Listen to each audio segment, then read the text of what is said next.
In this video, I will show you how to change password of your cPanel account. To accomplish this, you require the access of your hosting account. So the first thing that you have to do is to log into your hosting account. I have this HostGator account right here.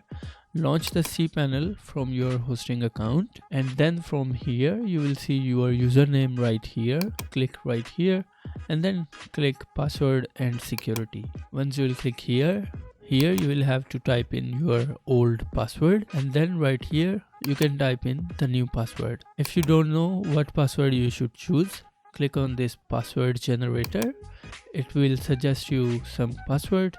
You can try different kind of passwords here, and then make sure you click here and make sure you copy this password. After that, hit change your password now button right here, and in this way your password of cPanel account will get updated. I hope you like this video. If you like this video, make sure you subscribe to YouTube channel. Thank you very much. We'll see you in the next video.